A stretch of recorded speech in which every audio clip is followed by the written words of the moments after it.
Welcome, welcome, welcome, everyone, to another adventure into reality. Today, I'm joined by three special guests. The David Ellis. We are also joined by Christine Borschneck and Juliette Cameron. Today, we are going to be talking sexuality. And all of those things you guys have taboo, but not a taboo because you listen to this show all the time. Welcome everyone to the show. Today we're going to be going balls deep into a sexuality conversation. No holds barred here. And we want everyone to get out of their comfort zone, that this is a spirituality show where it's just going to be talking about aliens and UFOs and your spirit guides and your perfect mate. We're going to be teaching you how to get your perfect mate, hold that perfect mate, and how to have an orgasm to get your toes to twinkle. Excellent. So the first question I want to ask is, who has pants on and who does not? Okay. For everybody in the audience, if you are wearing pants, please type in pantsed. If you are unpantsed, type in unpantsed. Oh, I see. Oh, we have one person pulling pants off now. There we go. Semi-pantsed. Commando, there we go. Thank you. Excellent. Shorts, no underwear. There you go. So we got to find out who in our guest roster is wearing pants. I am wearing sweatpants, yes. Okay, I'm kind of wearing pants. Chris, I'm wearing sweatpants because it is cold here and the package will shrink. No pants. Correct. Juliette, please tell me you're wearing pants. Trousers, but no pants. Trouser, but no pants, yes. Okay. All right, so we're going to start off this discussion. So today's discussion is naked. Really? Yeah. If Yasin wants to ask a question, we're allowing video. Yes. Okay, so as I was saying, we're going to be talking about sex today, and that's a topic that is probably going to arouse you a little bit, stimulate you a little bit. And today's discussion will be on everything sexual. Now, Juliette and Christine are erotic blueprint coaches, so they're here to supercharge your sex life. So if your sex life is at ground zero, we're going to try to make it at ground 100, okay? So we're going to be shooting questions at them. They're going to be telling us what they have going on, the programs that they have going on. They've came today with a erotic blueprint quiz for us to find out what is your erotic blueprint and a lot of other things. These two also make meditations, which is wonderful. Erotic meditations, imagine that.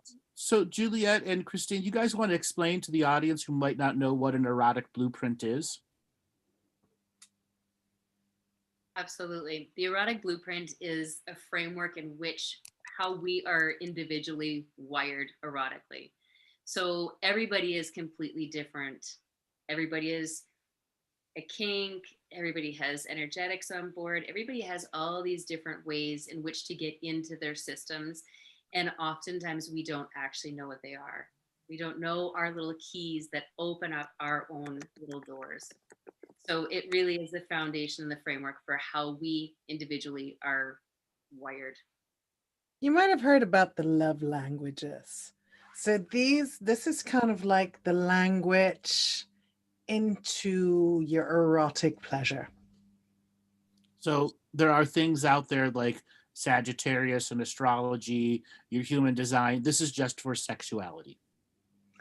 Yeah, this is for sensations and feeling what is your way into pleasure. Sure, tell us some more about that. Like kinesthetic learners versus visual learners. Yep. You want to elucidate more about what the erotic blueprint are? Absolutely. So we've got 5 erotic blueprints. So the first one is energetic. So, and Chris, hop in whenever, right? So an energetic person actually feels the energy of probably already this Zoom call. We can start feeling the buzzing. It's that where also we can have full body orgasms without actually being touched. Now, one of the things for an energetic, we also have a shadow side, right? is that they disassociate from their body. Like they leave their body sometimes. And just things get to be too much often. Their nervous system just doesn't quite handle it. And the kink has to reel them in with a whip. Well, you know, they might not like that, but that's a different blueprint. Then you have the sensual. You can also start hearing how I speak differently. And we like touch and smelling and having full body orgasms just by using our senses. And then again, there's the shadow side. It's like, oh my God, did I shave down there? Oh, maybe I'm smelly. Oh my God, there's socks on the floor. I can't stay in here. Like, oof. Their breath stinks. You know, yeah, they get really thrown off easily. Yes, the garage door is open. Is the dog watching? All of that. Yeah. And then there's the sexual. So the sexual talks about pussy, cock, orgasm, penetration, and really gotta have it now. Gotta have it now. And you know, it can go from 0 to 60 and like, woo! I'm like having sex in 2 minutes with very little foreplay. They get bored if they have to spend too much time in foreplay. So like your sexual and your sensual would not get along really well. Well, we all have a stack. We all have a bit of this in us. But it's like, what is our main one? What do we really like? We might think that we are a certain thing, but then our body starts telling us what we really are. And then we have kinky. So kinky is anything which is taboo. So for one person, that might be just taking off your clothes in the light or in front of an open window. Or for someone, that might be actual BDSM and flogging and hitting, or psychological. Like, I'd like you to look down right now. Did I tell you could smile? Good girl. Now, kinkies are often have a lot of shame because it's like, oh, I'm not sure I can tell my partner that. Or show that side in an intimate situation because they're ashamed of the control energy, but it is truly the control energy that puts them to the next level of sexuality. Completely, right? And Chris, do you want to talk about the shapeshifter? Shapeshifter is all of it. They love the full extravagance of all of the blueprints. And so oftentimes they feel like they just can't get enough. It's more, and yes, please. And oftentimes these folks feel like they just never get fed. So unfortunately, if you're looking at a populace that is bound to kind of wander outside of a relationship, often it's these folks because they really don't have a lot of feeding. They will usually morph to their partner. And you guys have come with a quiz for that, right? A quiz to determine. Yeah. So for those of you in the audience, we have a quiz that you can take that's going to pretty much tell you what your erotic blueprint is by a simple logic questionnaire. Okay, so I suppose the beauty, David, with the shapeshifter is also that they're all of the blueprints. So they can have, you know, the full-bodied orgasms and have pleasure for hours, and they love orgasm and they love nudity and cock and they love everything. They love kink, they love it all, but then they can also have the shadows of all of them too. And excess goes easily to them. And the terminology man or woman of leisure is very much a part of that leisuring sensual experience. And then the shadow side is when excess is too much and you've had excess for so long, normal everyday sex is never going to be enough for you. Yeah. And oftentimes they can ruin it from themselves for the own excess that they've had. Yeah, because if you like everything and you want changes all the time, right, then you're going to not be satisfied with something that could be when you're at the extreme end of that spectrum. So I suppose the next question, Juliette, you were on a show with us. I remember that show. There was flogging in that show, for those of you who remember that show. Talk to us about BDSM. That is a big topic because it's taboo. And a lot of people don't want to talk about it, but I'm sure there are lots of people in the audience who have a little bit of BDSM in them. For those of us who don't know what the acronym means, it's bondage, domination, sadism, and masochism. So talk to us about that, Juliette. Correct. So that could be anything from psychological. So really like what I was doing to Chris earlier. It's like, look down, good girl. And really like wanting, so there's two sides. There's a dominant and there's a submissive. And then you also have a switch that can switch in between. But really as a dominant, your role is to really take care of the submissive.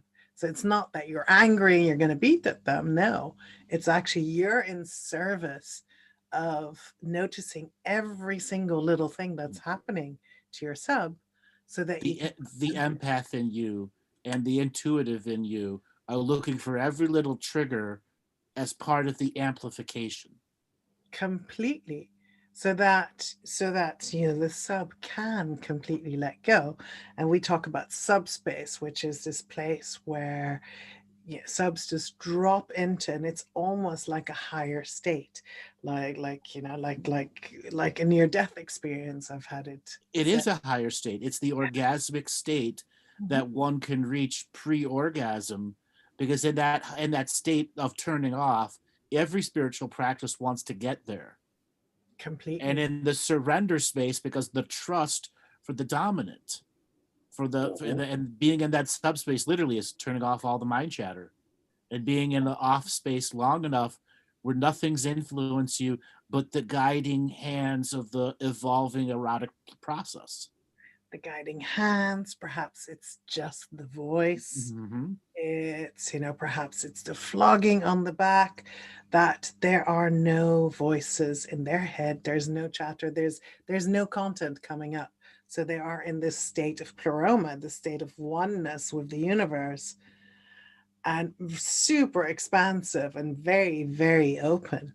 So which is also for the Dom then to watch out, that if we do impact play, then that we really watch, because they won't have consciousness about their body and what pain is.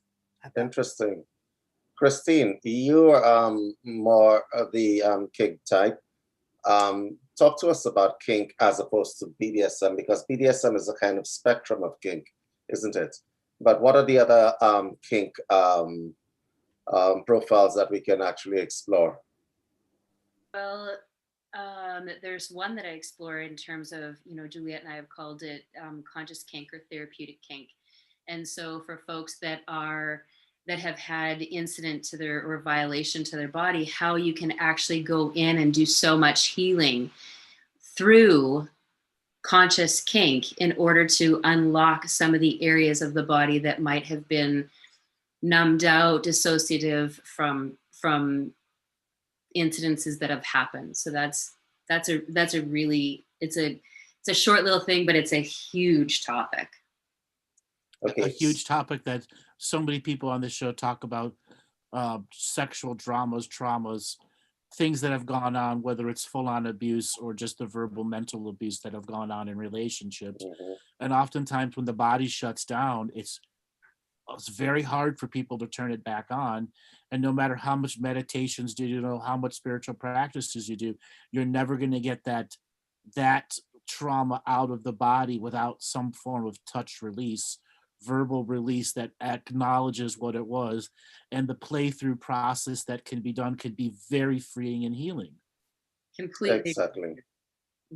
I want to say something here. In spiritual communities, we have a problem with sexuality. We absolutely do.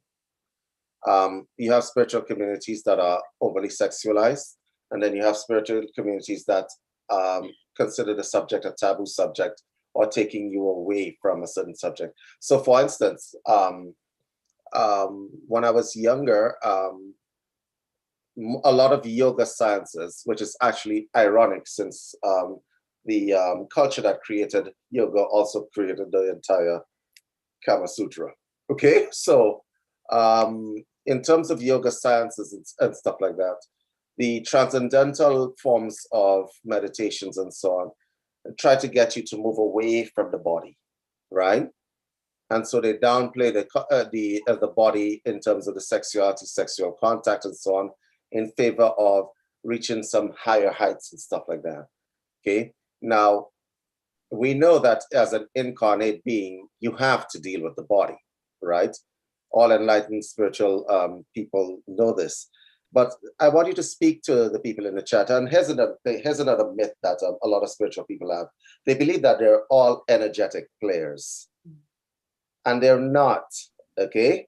They believe, I only have sex because I want transfer of energy. No, some of you are actually kinky, and some of you all are actually sexual. So Christine and Juliette, I'll throw the question out to both of you. You want to deal with that?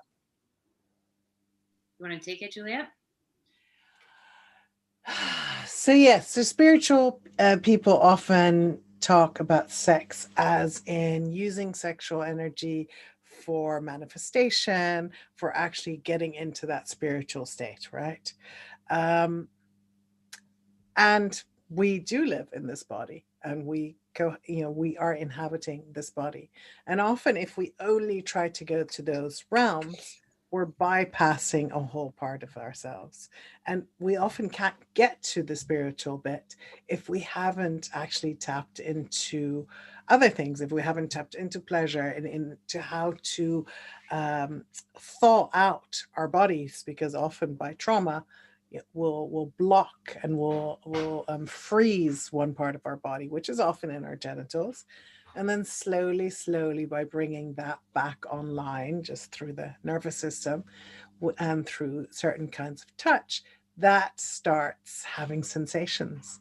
So it might not always be pleasurable, but it's definitely sensationful.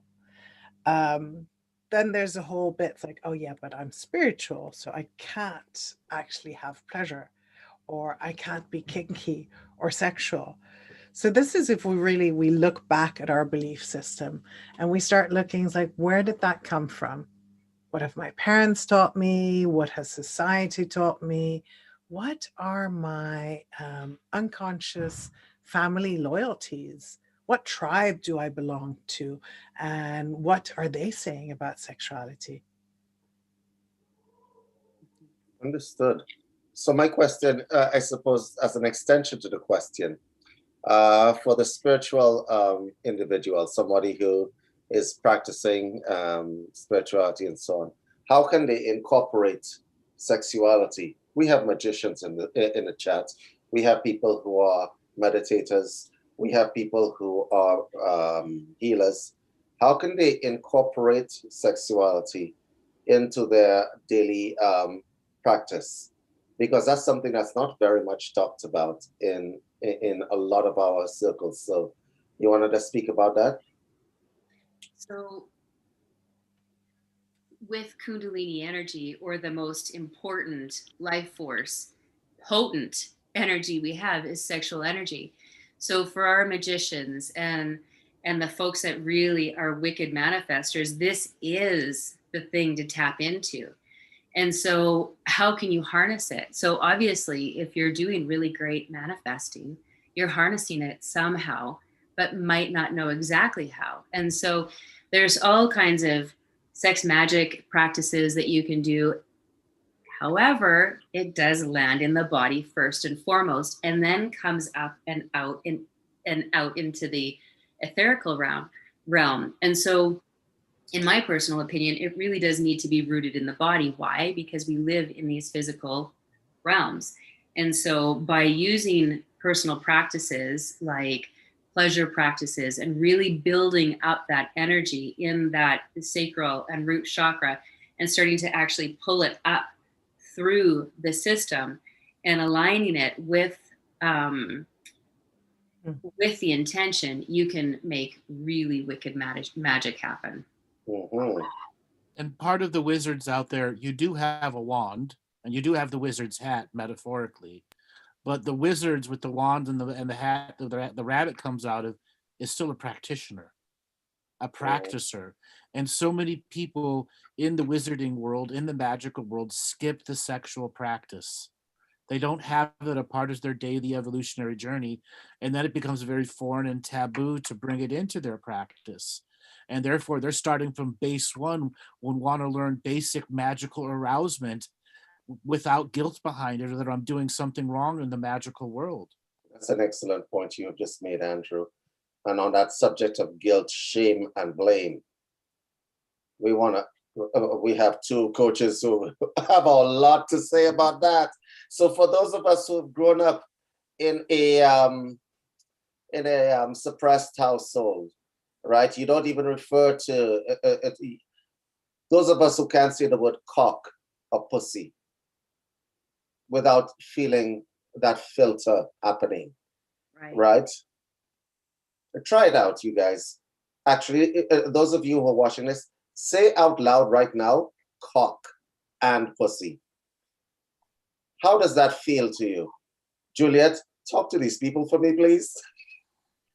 It's funny, when I led an organization called Orgasmic Meditation in London, I used to walk around with a t-shirt that says, "The pussy knows." And when I first heard that word pussy, I was like, "Ooh, yeah, vagina, pussy." And like, "Oh, that's a bit harsh." My sons were, I think, 13 and 14 at that point, and they're like, "Mommy, what the fuck, man? You're walking around with the pussy nose, or orgasm and life force," and you're like, "Really?" So yeah, so for me, it at first it was like, "Oh, why talk? Is that pussy? Is that what you talk about?" It's funny because the other week there were I talked to a journalist from the Telegraph, which is an English newspaper, and we did a whole big article, 3-page article about sexual education and actually normalizing talking about sex and having words for pussy and cock, where here in England they call it front bottom. When I first moved to England, I was like, front bottom, what are you talking about, right? So so really it's like normalizing, like, let's have some proper language about it. And is pussy, does that really, what did you hear as a child growing up? What was it? And what were the names when we were growing up, right? Like, what are some of the words that we used, right? Like your little Chris, just one sec. I'm going to let you get back to this point. For those of you who are in the audience, this is interactive. Please put the word that you use to describe both organs in the chat so that we can see it. I think this is going to be hilarious. Please, go. Let's see it. Snickerdoodle. Penis and vagina. Penis and vagina. Wawa, no. GT. But an hot dog. Private, see, right? When you say these words out loud, do y'all have reservation inside? Ask yourself this question. So, for women who haven't come into their sexuality, for women who haven't come into their sexuality, who tend to look at sex as either a way that you connect with someone alone and that's it, right? Yes, sexuality has a connection, but don't look at sexuality as a form of pleasure, more as a form of, this is what you do in a relationship, this is what you're supposed to do.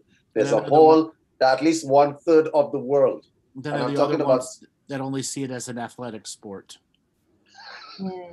That's true, right? There are at least 1/3 of the world's population of women, and I'm talking about certain cultures who are taught not to enjoy sex or not to like it to the point where you actively go out and seek it. So you want to talk about that, because that has a lot of shame wrapped up in it, generational shame. So let's talk about that for a moment.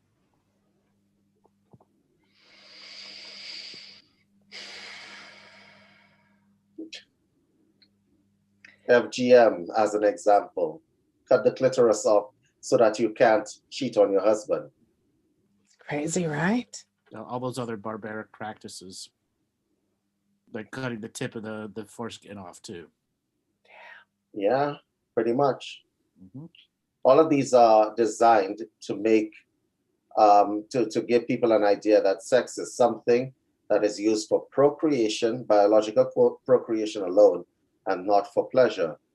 So I guess our audience wants to know a little bit about pleasure and pleasure practices. You got some for us? I'm quite sure you guys do. Yeah. Huddle up, everyone. We have a Come around the sexual blueprint fire. Mm-hmm. We have a whole bunch of them. But even keeping one in, pretty PG is something that you could go R. Don't worry. Well, and this one is like, it's fun because people don't think this to be like a really cool practice, and it's super sexy. And so I just encourage everybody, even right now, to take a nice big deep breath. And just start to allow your tongue to start to massage, caress, and touch the top of the palate of your mouth. Notice that Andrew just put his camera off. Mm-hmm. Yes, so those that are fantasizing about me will only see the unicorn. And so I'm going to ask you just to slow it down even more so that you can get even more information through your tongue.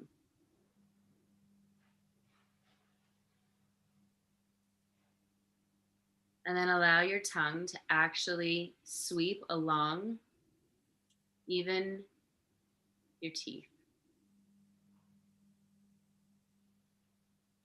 And notice those of you that aren't even doing this. And recognizing that in the sexual relationship with another and yourself, sometimes you need to be receiving or giving. And so if you're not even participating, it says something about how you might show up in your bedroom. So right now, take your tongue and touch the roof of your mouth. Thank you, David. I was distracted, okay? Robert is talking to me. And then take your tongue and just caress the outside of your teeth. Even slower. And let yourself actually feel and sense what this is like. And again, notice the quality of presence you have doing this, because again, it will show you just how present you are, possibly in your bedroom. Are you full of thoughts? Can you truly drop in to the sensationful expression of your lips, your tongue, your gums? Is your mind racing? And for those of you that it's sensationful, we're not looking for it to be pleasurable, unpleasurable, might even be indifferent. But the more you can actually take in terms of sensation, again, is information for you. Oftentimes when we don't like something, we don't want it anymore. But can we actually increase our palate for all the sensation? And the other part of this experience is opening yourself up to feeling your own experience. So when you are with someone, you know how to open up. Certainly. Being open to your own touch is vital. And only when you can actually feel into that which you enjoy, don't enjoy, loathe, cringe, disgust, yearn, it opens your whole life, sexually and otherwise. A little practice just like that can open you up to your own sensual touch. I seem to remember one of the members of the audience actually just reminded me of a practice that I used to have of taking the grape and peeling the grape without crushing the inside of the grape, just taking the skin off the grape. It will increase your tongue dexterity quite a bit. All those are all like learning how to tie the cherry stem. Okay, people do that one all the time. When you get tongue dexterity, say, learn to practice at it and get joy from it, the pleasure you can deliver with just the tongue and the lips is truly unique. And it's not a word energy. It's not words coming out of your mouth, which the tongue is so used to being a part of. It's a whole different oral process there. Where the tongue is almost the typewriter. Writing out that erotic novel. Yeah. Right. In a reverse what is it? Braille. Yeah, I wanted to ask both of you in terms of impact play. So love taps during sexual intercourse, or love taps before or after sexual intercourse. A lot of people can't seem to get that part right. Okay. Now on the show, whenever we have call-in shows, we talk about sex. We always have someone calling in that says, I would like my husband to be a little bit more dominant, a little bit more aggressive with it, right? And we do give them advice, but we would like some feedback from y'all where that is concerned. So often what women want is we want to be ravished. And it's not that we want to be beaten so much, but we do want to be able that we can just surrender into the energy of our lover. The carnality of the moment. Yes. It's like animal. Yeah. And just like, oh, let that rip. And there's the safety aspect, right? Mm-hmm. So it's like, okay, so to be able to have our husband, our partner, whoever it is, actually bring that out in us, we have to feel safe. So it's little things like actually them noticing where does our breath go? Is it very high up here, or is it actually dropping down? And it's usually slowing down, slowly increasing pressure or taking it off. But it's really noticing, and for a lot of partners, they're not used to doing this to their partner because they're like, no, I love them, I don't want to do this, I'm afraid to hurt them. So communication is key. Before you get into a scene, really communicate. What do you want? What do I want to get out of it? How do I want to feel? Like, what does that surrender look like? What on a scale of 1 to 10, how high can I go with pressure, with perhaps some pain, with, do I like my hair pulled? Do I want you to bite me in my neck? What are the things that are okay, and what are the things that are definitely not okay? The damsel in distress factor. Completely. And also what I tell people is have your stoplight system. Green is like, yeah, it's all is good.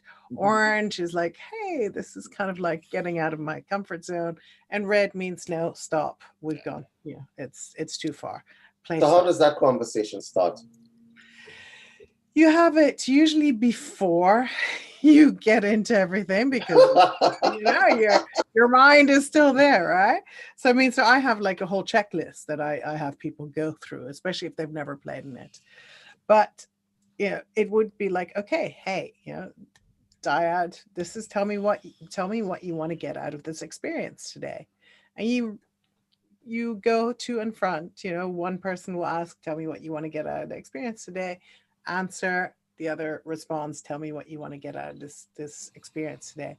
And you go for about 5 to 10 minutes so that you can really excavate exactly what it is. What kind of touch do you want? What kind of touch do we absolutely not want? So an unacceptable answer is, I don't know, what do you want? Yes. You've got to be open to that. And all too often, the one always defers to the other first. And there's one that does 2 or 3 things, springs up, and the other one rarely does it. You've got to break that boundary of what do you want. Well, that's it. Be open about it, right? Yeah, and I think what's really important too is to speak to, the fellas. I'm gonna say fellas that really don't feel like they can get into this kind of play. The women want, impact, or they want spanks, or they want to, be choked, or they want their hair pulled, and their partner is just like, that is out of my league. I don't feel safe doing that. And really recognizing that there's so much shame weaved in for the masculine that says, you don't treat women like that, or the Me Too movement. There's a lot of layers to this on why a lot of men don't feel like they can go there. I'm saying men, but I mean whoever's in that role, and really having to work through the shame layers. And when we start to enter into this kind of role play with each other, to really drop shame language. Like if your partner is trying some impact and they're just sucking, you don't tell them they suck. It's like there really is a lot of communication that goes along with this, so that it really is a good opportunity for both people to undo and unlock and really, really share with each other. And this is also where it becomes a communication and where it becomes an adjustment. It's not like, hey, you suck at that. But it's like, hey, could you move a little bit to the left? Oh, let's try that. And it's like, oh yeah, no. It's like, let's move to the right again. Can you have more pressure, less pressure? And then that way, both of you start seeing it as an adjustment, not as like, oh, you're doing this wrong, but it's like, oh, well, let's try this. Right. We're inquisitive. What's going to happen? What's going to give us the most pleasure? Yeah. So really reminding both parties, we are in curiosity all the way, both of us. We don't know. It's like I always say, they come at it with this sense of prurience, like, the little 14-year-old who's sitting there like finding all the juicy bits of their bodies. And it's like, what happens if I poke there? What happens if I do this? What happens? It's like coming at these situations with this really beautiful curiosity where it's like, we might like it, we might not, so that the shame doesn't like just nosedive you. When you enter that edge of unknowingness in the sexual realm, it requires an innocent explorative factor to it. Certainly. And so many people miss the innocent or the explorative factor. They may be innocent, but they're not explorative. Or they're explorative, but there's no innocence behind it. And that delicate balance of going over that line into sexploration is part of the journey of discovery and self-discovery, and the discovery of what your partner may end up doing because you went into a spot that finally did something unique for them. I have a treat for our audience. So, with Christine's help and help from a lady named Holly, I put together a sexual communication checklist for you guys, and it's digital, and I'm going to deploy it here with the rest of the other stuff. That whatever on the broadcast, I'm going to be bringing something to, so it'll give you and your partner something to talk about. You fill it out. It goes from kink and everything to hand slapping, eye gazing, everything sexual. It's a long quiz, but if you fill it out and your partner fills it out, then you know the no's, the yeses, and the maybes. So if you guys have trouble starting that conversation, tell your partner, hey, I got something for you to fill out. Like a Japanese vending machine, David will deploy it to the audience. Right. And really recognize that even when you do this checklist, it starts to pull off the shame, but it also can really start to make you feel. And so you might only be able to take small little biteable chunks. Like you might only be able to do it for 5 minutes, because it's surprising how we haven't talked about this stuff. And so when we do actually start to expand and stretch, if you're embodied, if you actually feel what's happening in your body, you are likely to be extremely surprised. Because when you read these things, your mind might say, nah. And your pussy might just be like, oh, yes. Or your cock might start to, jump. And so be open, be curious, to actually sensing into your body when you read them, and be curious too, even with your hard nose. It's like, be curious of why it's a hard no, just to have a curiosity. This show will go down in galactic history as the Jumping Cock Show. That is a soundbite that we have to absolutely save. It needs to be its own rap song. Right. All right. So that is let's get into some other oblique questioning here. So women who have had children, they feel a little bit less sexual, or they might feel more, as the case may be, because their body has gained weight, they have body issues, and so on. A lot of women and men have body confidence issues. So you want to talk to them about that? Body confidence. Oh my God. Yes, it's a good one. So first of all, when you have children, time, right? Where is the time to be intimate? Yeah. Kids might run in, this, that. So there's all of that. And then there's the addition that, if you've had a vaginal birth, that things have gotten stretched, that you might have been torn or cut, that there actually is some physical trauma there as well. And which then starts armoring the pussy, the inside of the pussy. So there's definitely a bit of that. Body shame is actually for both sexes. I know that we women suffer with it a lot, but more and more men actually suffer from it. And it's not the size of their genitals only, but it's they don't like the way that they look. They might have moobs a bit, or they might have carry a bit too much weight. And this is really where we start looking and feeling into what do we feel? What is our love towards ourselves?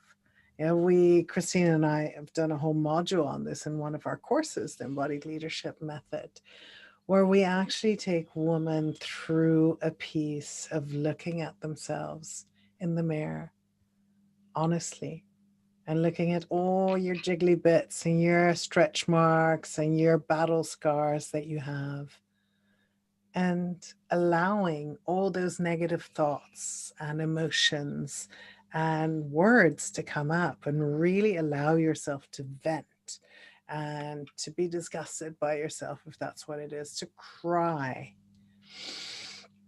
Because, to get rid of something, we have to move through it, not just push it away, right? Not just oh my God, I'm going to do lots of affirmations. I'm going to be thin tomorrow because, I've affirmed my way into being a thin, wonderful person, right? So what we do is we allow ourselves to go through all those emotions, all that shame. And then the next bit is actually to really notice all the things that your body has done for you. Like, I call it my love letter to my body. It's like, hey, you've borne 4 children. I've squeezed you into clothes that were way too small for me. I've put you on diets. I've stretched you by getting pregnant with twins, out of control. But really noticing, it's like, hey, dear body, I absolutely love you. You've been here. You've been carrying me for in my case, 53 years. You've been putting up with all my crap for so long. Let's relax. Right? So it becomes super cathartic. And then at one point, you don't have that much body issues anymore. I mean, at the moment, I'm like 25 kilos more than I usually am, but I love my body. I love your body as well. And confidence is sexy. I mean, it's the sexiest thing going. So we got a question from the chat room. What if your partner isn't attracted anymore?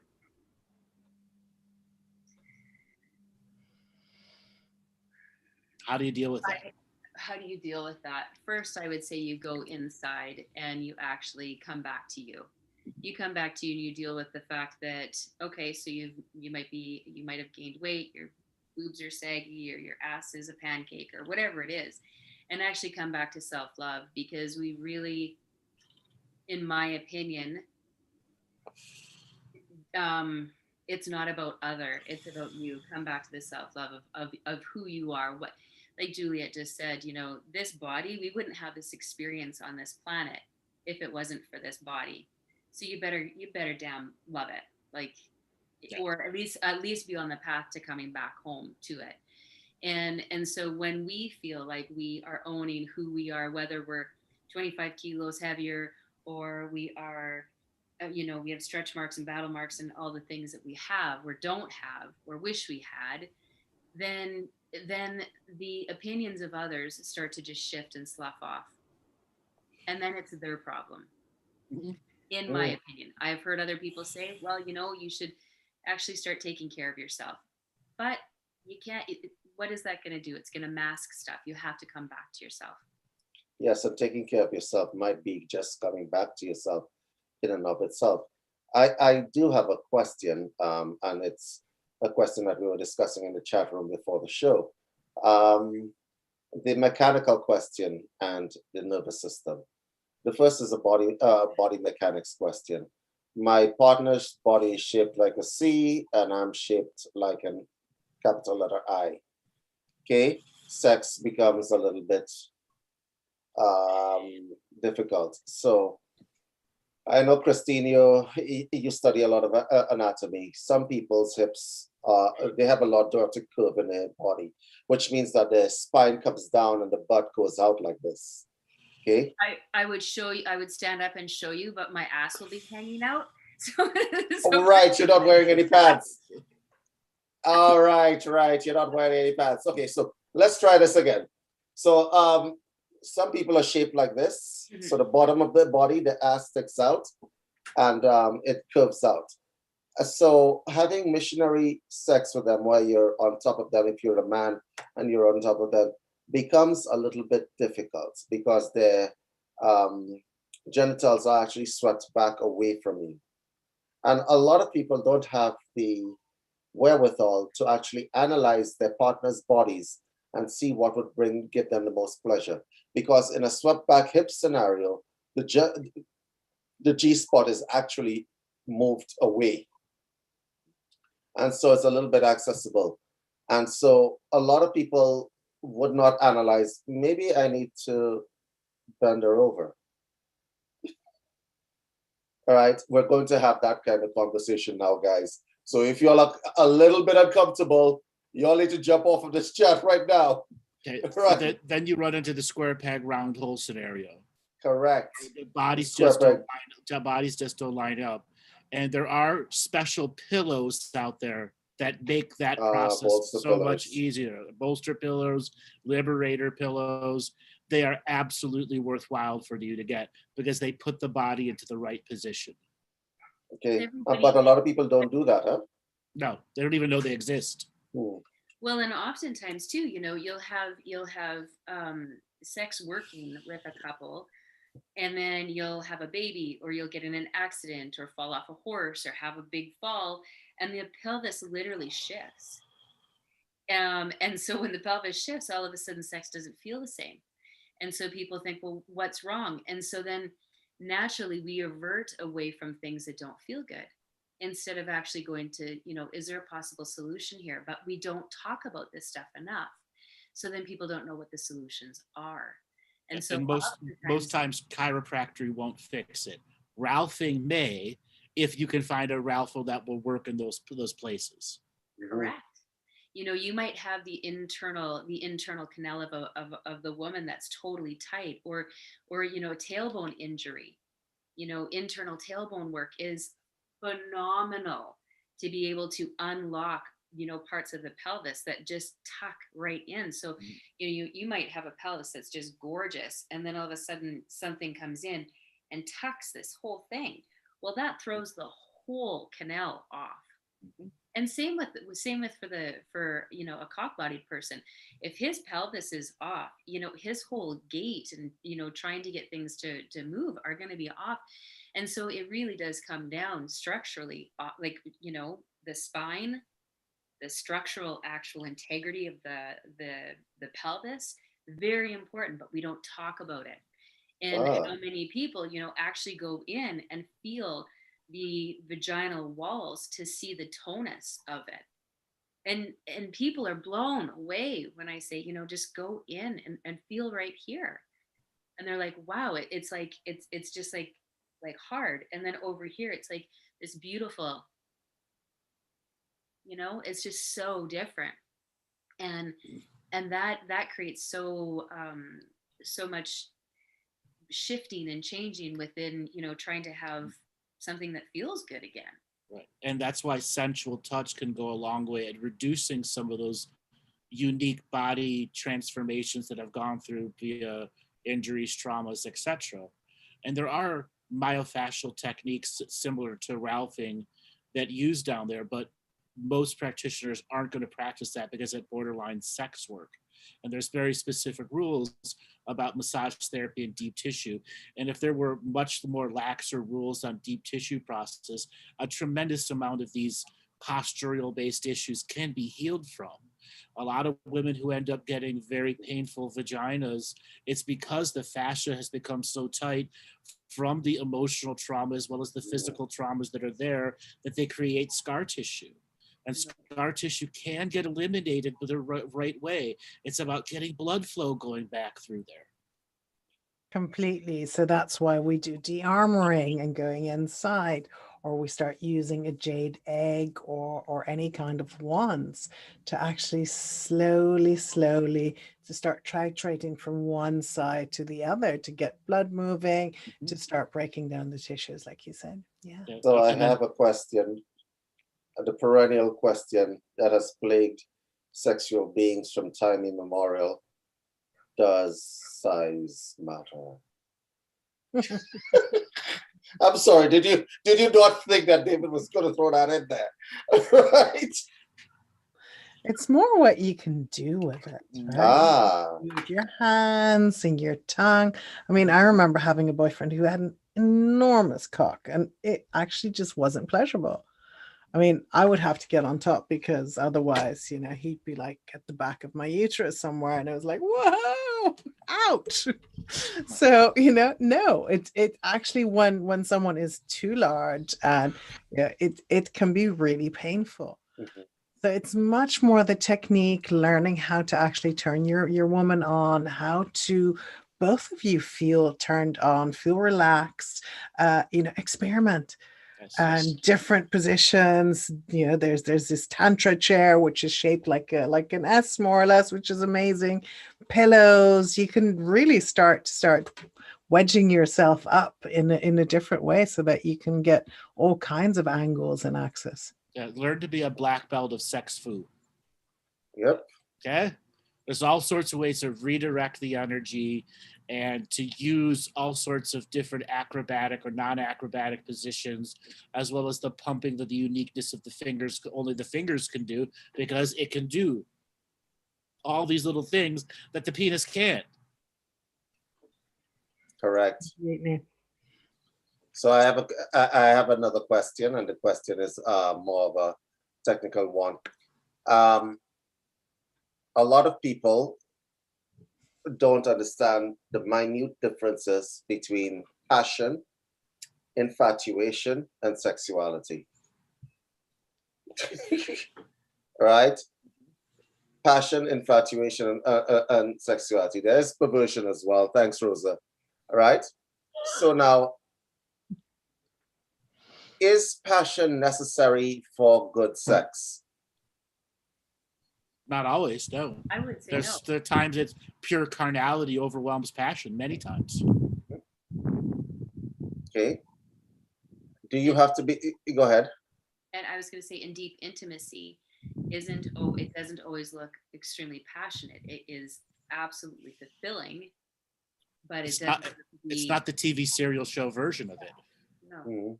Where you're just getting one angle, a little bit of a butt cheek. Okay, it isn't that. Yeah.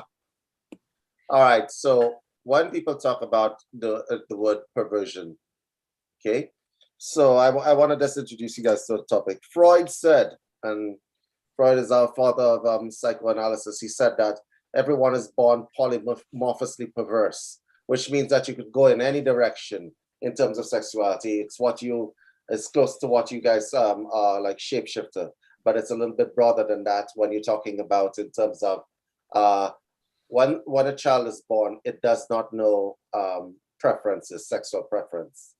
We teach it the sexual preference. Said the man who did an ounce of cocaine a day. Yes, right. He did. All right. We teach it sexual preference. So he had a lot of ideas about sexuality, which I actually want to explore in terms of your opinion. So the first thing he said is that all men have to some extent something called an Oedipus complex, right? Where they want to be close to their mommies and stuff like that. And so they actively try to seek out women who have some trait that their mothers have, right? And all women have something called the electric complex, which is kind of like the reverse. Okay, so in terms of this, the first concept that I brought up, polymorphously perverse, is our sexual preference taught to us, in your opinion, or is it just developed naturally over time? Or is there a genetic influence? Yeah. Almost like an epigenetic process. Like, are people hardwired to be straight, gay, whatever? It's interesting. It's interesting, right? Now with the whole movement coming up where people are saying, hey, we are actually not the gender that the genitals that we were born with. So we're really starting to explore that, where, you know, we have been born with certain genitals and society has conditioned us that as a female, you know, born with female anatomy, we should be a certain way, and with male anatomy we should be another way, right? So there's definitely a lot of conditioning, parental, society, religious, that we have been, like, you know, channeled into, like tunnel vision almost. And that's where then all of a sudden people come out of it and they're like, oh, but I don't really feel like the body that I was born with is how I identify. Yes, because these lines that we draw in society between what is heterosexual, and I'm not going to get into this politically correct nonsense where you have 36 genders. And what I'm going to do is I'm going to stick to very basic. Everybody has preferences. But when you start locking off your preferences and you say, I really don't like this, that actually limits you as well. Now, take, for example, the good Christian boy who was brought up to not masturbate. That Christian boy is probably polymorphously perverse. And we've had instances where good Christian boys have turned out to be very, very gay later on in their lives. But it was suppressed at an early age, and it just sort of bounced back, right? Which means that they were limiting themselves. Or the suppression itself created that. Granted. It's interesting. It's interesting. This discussion is interesting because a lot of people work with limited ideas about sexuality, right? Which is why the work you and Christine are doing is actually quite important, because a lot of people will not be brave enough to try something different. And I don't mean just the same sex or other sex or whatever else. A lot of people will not be brave enough to try something different. A lot of people are locked up in shame because of the way they were brought up. Like, I must not masturbate, because I must not touch myself, because I don't know, God might strike me down. I don't know, whatever the case may be. And I must not touch a woman another way. I must not have sex outside of marriage. All of these thoughts that are inside of people's heads. And it's kind of funny that even when people leave this religious limited construct and they come into expanded awareness about spirituality, they still track the shame from, shame is a sticky thing. It's like chewing gum at the bottom of your foot. They still track the shame from wherever they come from, whether it be Catholic or whatever, into the spiritual realm, even though their consciousness is expanded. So shame training and getting rid of shame is absolutely important, right? David, may I cut across just for a Sure. second? And just to actually add into that, yes, you have all of that, but then you also have the generational overtones. You know, your mother and your grandmother and your grandmother's grandmother, and and then the societal overtones. So yes, we have this religion, this religious overtone, but then it actually, when I'm working with a female body, and I'm working with her womb, it is layers upon layers upon layers. It is not, just, we're not talking little amounts of shame. And so then, folks don't know why, they feel like they've come to peace with their religious upbringing, or they've made amends, but yet their body is still bearing the burden. Their body is still intertwined. The tissues still have shame literally intertwined and laden in these tissues. And because we have, as women, as you said, David, earlier, we have been in some cultures taught to not enjoy sex, or been it's been expected of us. Then all of a sudden, you see some really old stuff popping up. Correct. And a lot of the stuff that we talk about is absolutely ridiculous and stupid. Like, let's take, for instance, the macho man scenario, right? If you are a macho man, you are not against gays. You should be absolutely for gays. Because if men start liking each other, that means that as a macho man and you're heterosexual, there's more women for you, theoretically, right? Makes no sense. I've said that several times, right? So if you're really a macho man, you should be having gay pride events every day. Mm-hmm. Promoting that across the nation, right? Theoretically, it makes no sense. It makes no sense. But this generational stuff has really put people into boxes, right? And I really wanted to say a thank you to y'all as erotic blueprint coaches, because y'all are really educating men and women on how to come out of that box.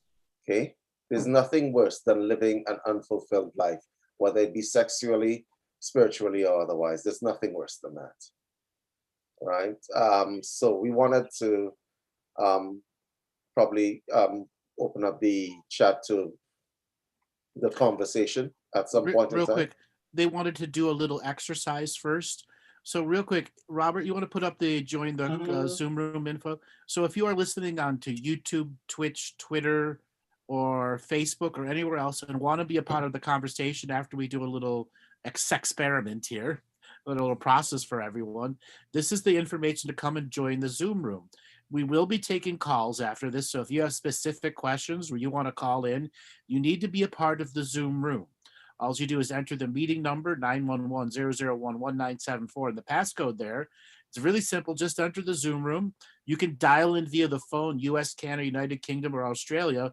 All that is free other than your call-in standard phone charges. So we encourage everyone to come to the Zoom room, be a part of the ongoing conversation here. We will be taking calls shortly here. I understand you guys wanted to do a little process with everyone. And you guys have an event coming up this weekend too. So tell everybody about that too. Yeah, so this weekend on Sunday at 4 p.m. London time, 9 a.m. Central Standard Time. I believe that is 8 a.m. Pacific and 11 a.m. Eastern. I'm dropping the link inside the chat for those of you who want to attend. This is the link. You just click it and join that and take a look at the stuff that they are doing. So we'll be doing a masterclass, and actually for about 90 minutes or so, we'll take you through the ins and outs. I know, I had to say that. The ins and outs of what it is to what your erotic blueprint is. Could be. So we'd love to have you. It'll be a riot. Thank you, David. You're welcome. I also want to drop, while we're at it, this is your erotic blueprint quiz. Let's see if I can copy that and drop it into the chat as well. Yeah, that should be it. Yeah. Great.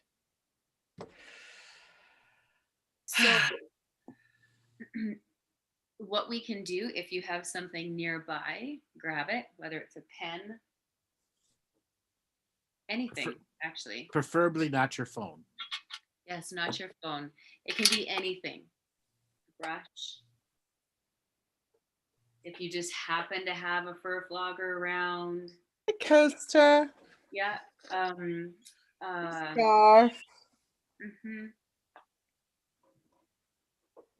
pen. Or you can just use your hands. Your hands are your best tools that you will ever come across. Your phone is not allowed. At all. Otherwise, Juliette will spank you. But it vibrates. Okay, I'm just gonna shut up now.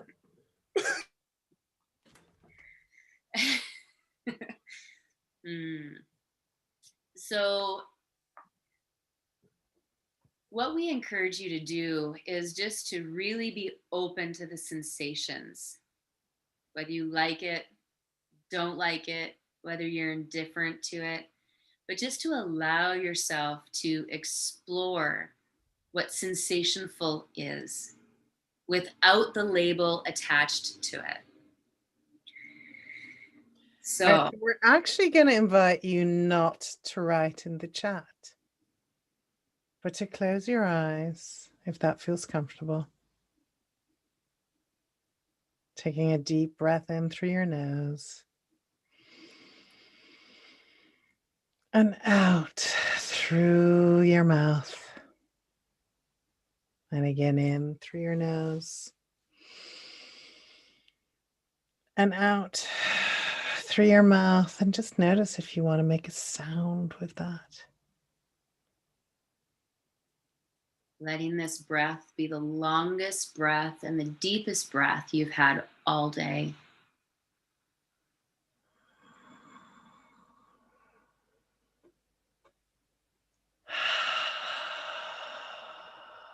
Just bringing some conscious awareness to your anal sphincter and allow it to relax if it's really tight.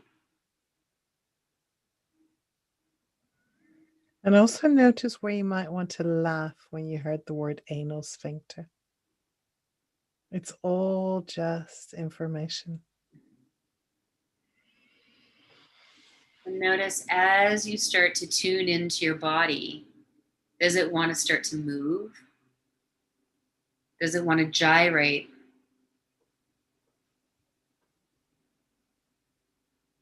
Is it yummier to stay still? Do you want to tighten your butt cheeks? Clench your pussy?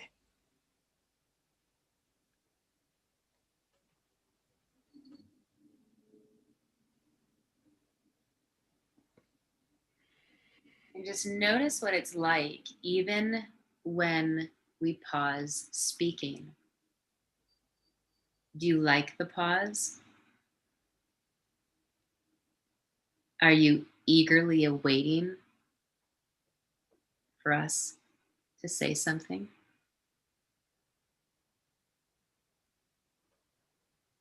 Are you thinking, oh my God, will they just hurry up and get to it? Become that detective of your mind, of your body, and perhaps your soul even wants to get involved.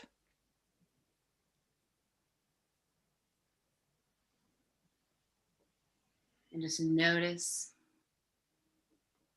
what it feels like inside yourself. What is drawing your attention? Where do you want to place a hand? Perhaps you want to rub your hands down your legs, squeezing them softly. Perhaps a little bit harder, stronger.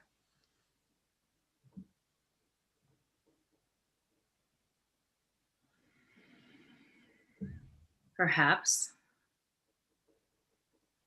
you want to just take your hand underneath the nape of your neck where your hair is and squeeze the hair in your hand, making a fist and just pulling up slightly. Again, noticing if it's something you like, don't like, or are indifferent to, and just recognizing it's all just information. I'm noticing where that might have created a bit more breath in your chest. Or a bit of tightness if you didn't like that.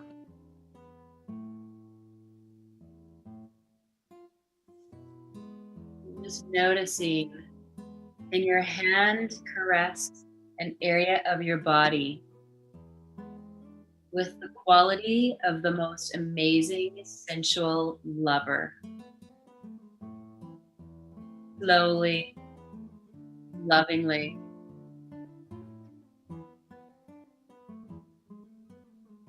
You slow it down even more.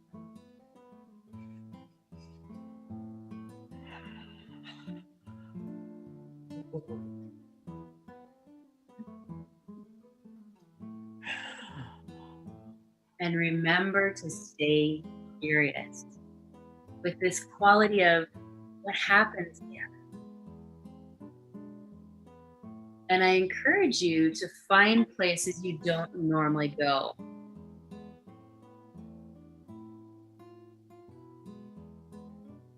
Could be the middle of your ear. Play with the outer shell of your ear. Bring your fingers down your jaw. Chin and throat. And then simply run a nail past the inside of your wrist.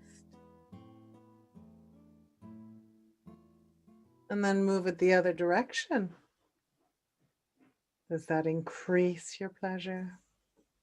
Does it decrease? Is it the same? Do you want to need a little bit more massage the inside of your wrist, your palms? Maybe you want to scratch it a little bit, pinch it. And all we're looking for is if it's increasing pleasure, if it's kind of like, yeah, notice. And if it feels like you're starting to float out of your body, just allow yourself to really grab your thighs, the bones in your thighs, squeeze them, and just allow your body to become more present. Not that it has to, but just trying something different.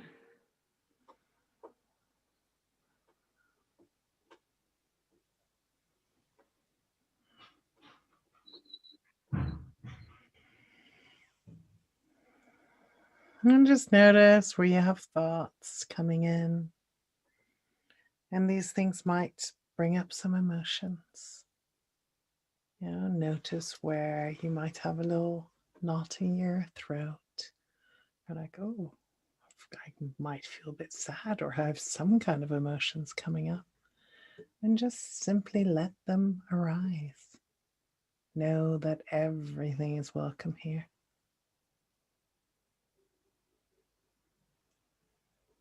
You might even notice there's little shaking. Often when our bodies haven't been touched in the way that the body wants, and it finally gets a little feeding of what it truly wants, you can have shaking. There can be this little tremble along the bone. in the tissues. There can be yawning. There can be burping. And just continue to breathe and letting your body breathe. You don't have to do any special breathing pattern at this moment. It's like just allow your body to go through this process with you.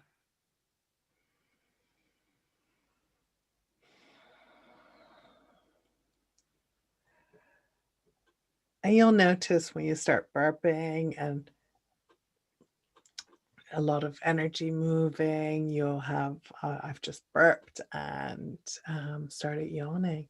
So that is kind of like completing one of the cycles that my body went through right now. And just notice that that's normal. It's completely okay.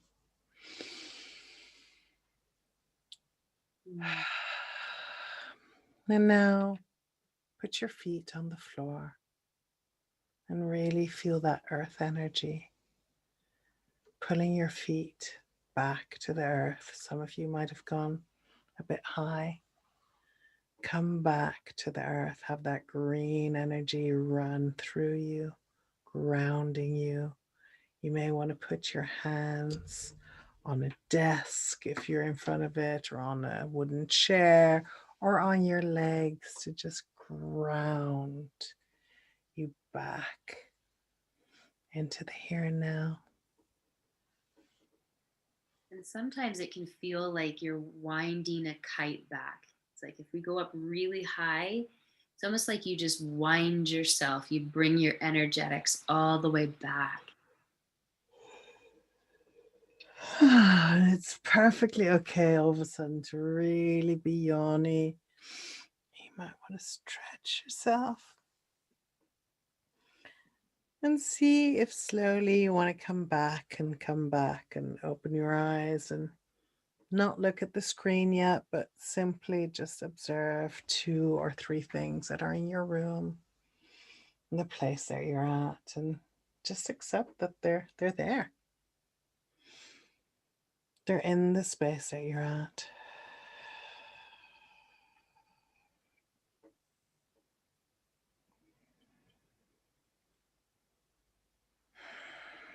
Powerful process, everyone. Now we're going to be opening up the chat room here. For those that want to be on a call and have specific questions for both Christine and Juliette, myself and David, we're going to be asking you to go ahead and click the raise your hand button. If you're listening on Facebook, YouTube, Twitter, Twitch, and want to be a part of the live call-in show, you must be in the Zoom room. Okay? So Robert's going to put up some information there of how to become part of the Zoom room as he resizes it. There you go. You just enter the Zoom room.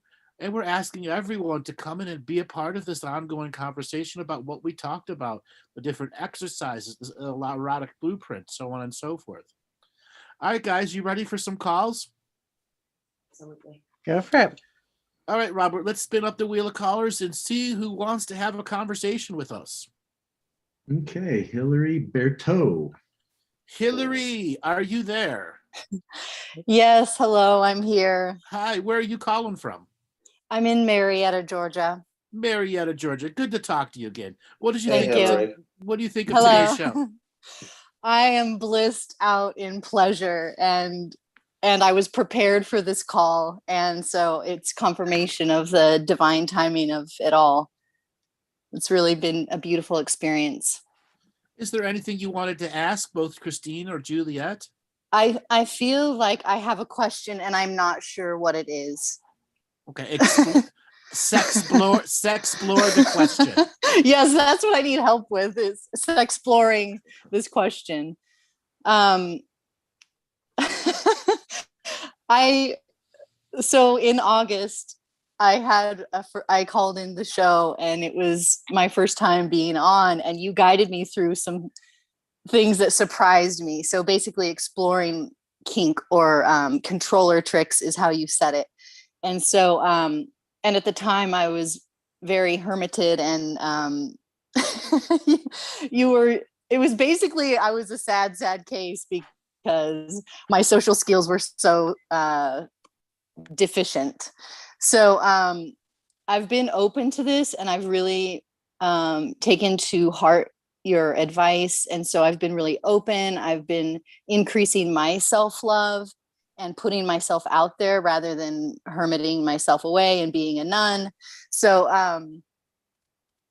I met this so delicious man. And he terrifies me, and he's in another state, and I'm not sure what to do about it. I'm really not sure. And I basically ran. I ran away. So that's what's coming up. The chicken shit took over. Yes, Okay. that's well, what we happened. Have two incredible people here that can help you get out of chicken shit state. Okay, thank you. Yay.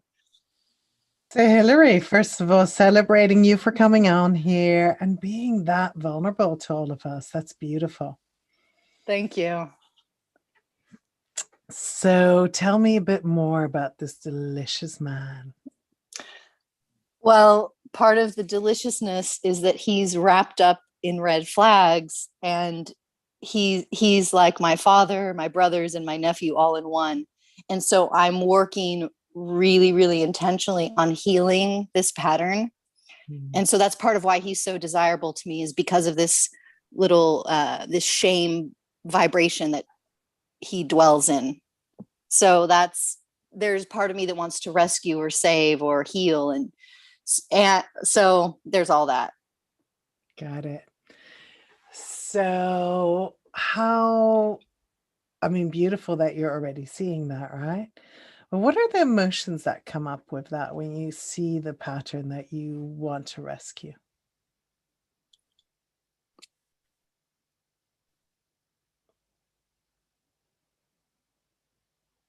Ooh, good question. She's muted. There you go. Yes. Yeah. I like I had to cough, and for some reason I didn't want y'all to hear that because I'm clearing major energy. You can see my resistance. So will you ask me that question again, please? I'm super flustered. Right. So what's the emotion that comes up when you look at yourself, repeat it, wanting to rescue this man who has patterns like your father, like your nephew, the men in your life? Yeah, it's a deep, deep, deep need to be acknowledged, recognized, appreciated, loved, and adored. Beautiful. And where does that need, where does that start to show up in your body? It comes in my heart. Beautiful. So I want you just to put a hand on the heart, on your heart, on where it's showing up. And take a deep breath in. Yeah. And just really tap into that space. Acknowledge your heart. Acknowledge that part of you. And then kind of ask it if it has any message for you, if it wants you to know anything.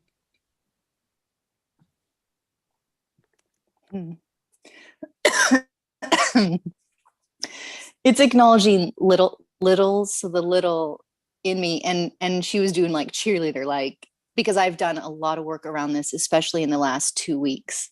So there was a definite acknowledgement of, yes, keep it up. You're doing this. You're healing. Beautiful. So what does that little one want from you?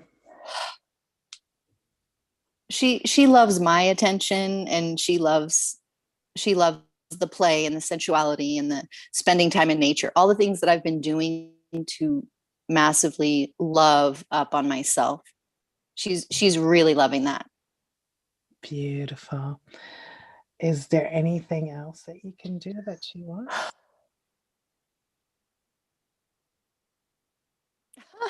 Swing. There's a swing set. Beautiful.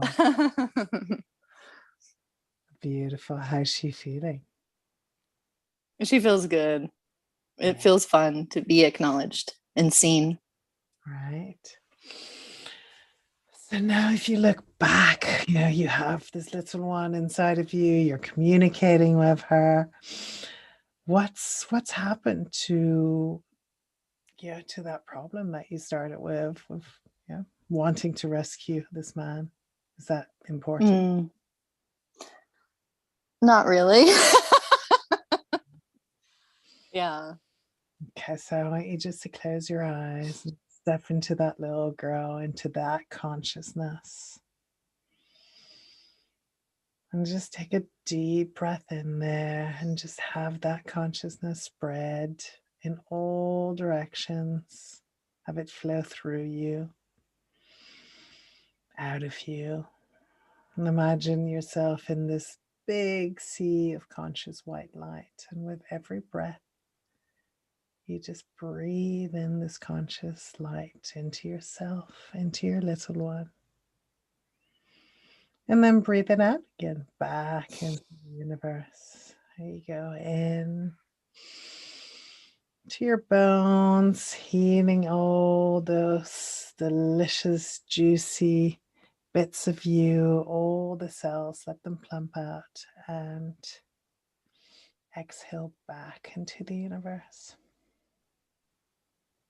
And then once you're there, you're ready, open your eyes and just, what are you more conscious of now? Well, I was thinking of other memories.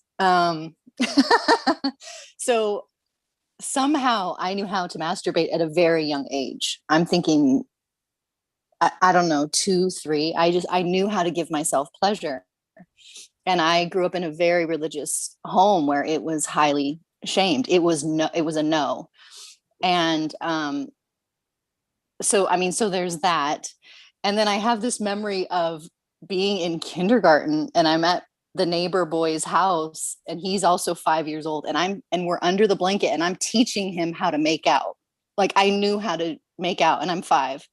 So I'm a very, very sensual woman and I always have been. And then there was this stage of really shutting that down when I was 21. I did missionary work and I remember very consciously shutting down my second chakra. And so I'm working now to activate. I mean, it's been 22 years now since I packed everything up and shoved it away and said, no more guilt. Like we're not doing this anymore. So it's been a really incredible journey. And I'm a Scorpio. So like that's the other part. I feel like people who know Scorpios typically think we're kinky and freaky. And I'm like this little happy Pollyanna sunshine girl. And so I really want to explore those, I call it darker depths of sexuality, because I want to integrate more fully my power. So I can hold a lot of light. I also want to hold a lot of the darkness and shadow. Beautiful. And that's a piece that often gets overlooked, where we're all like, oh yes, we're the light feminine, but we're also the dark feminine and the dark masculine and the light masculine. We have all these polarities, we have all these bits in us. And when we try to only be one, we repel the other and we become not whole, right? So what you're doing now is really actually trying to get access to all of these parts again. I have said to quite a few people that their shadow needs to get laid because they've gone so far up the butt of light workers, their shadow can't exist. And their shadow literally needs to get laid and it'll leave them be. And then all their light worker stuff will get done. Yeah, my shadow's definitely ready for some fun. Yeah. Right. So what are you going to do? What are you going to do? Exactly. I am not sure. You're going to call the man and not run away. Okay. Thank you. That's what I needed. Okay. I needed permission. That's a very good point you just brought up. How many people in this chat room, I like to bring it down to the chat room, are having sex more than once a week? If you're under, say under. If you're over, say over. Or thumbs up or thumbs down. Either which one. Monty, you're on the lockdown. You're not having any sex anytime soon. Okay. Poor Super. Robert. Wow. Right? Underperformers. You guys don't call you know, I know what some of your problems are inside this chat. Some of you guys haven't found people that resonate at your vibrational frequency to have sex with. Is that correct? Yes or no? A lot of that's correct. Yeah. And so because you have a situation where people are not vibrating at your frequency, you guys basically try to avoid sex. Is that correct? Yes or no? Yes. I see. Lots of yeses there. Do you see the problems that well, no, I am single is yes, really. Yes, I'm busy. You're busy. You're too busy to have sex. What does your body tell you? Are you too busy to have sex with yourself? Nice one, Juliette. So this is what point I was making earlier on in the show. We have a problem of sexuality in the spiritual community. A lot of y'all are very undersexed. And I don't mean just sex with other people. I mean sex with yourselves. Exactly. And I'm going to ask the private question right now, all puns intended. You could take that in any which way you want to. How many of you guys have masturbated in the last week? Thumbs up. Juliette, put your hand down. Right, seriously. Like Right? thumbs up, thumbs up. Oh, And here's another question, David. Of the folks that have masturbated in the last week, how many folks are bullying themselves for an orgasm? That is- Damn, Christine. Damn. Damn. That's not 500 Christine, points. guilty. Yeah. How many of y'all are bullying yourself into orgasm just to get off? Exactly. Yeah, that's a yes. Come on, let's have it. We have a problem in the spiritual communities. Andrew, we had a plan. Andrew and I have a plan. We're going to make you guys a dating site. Yep. Because the Yay. truth of the matter is, and I was having this discussion with Nikki, the crochet, some time ago. There's an absence of men in the spiritual communities. They've run out. 2008, because a lot of men have run out of the spiritual communities.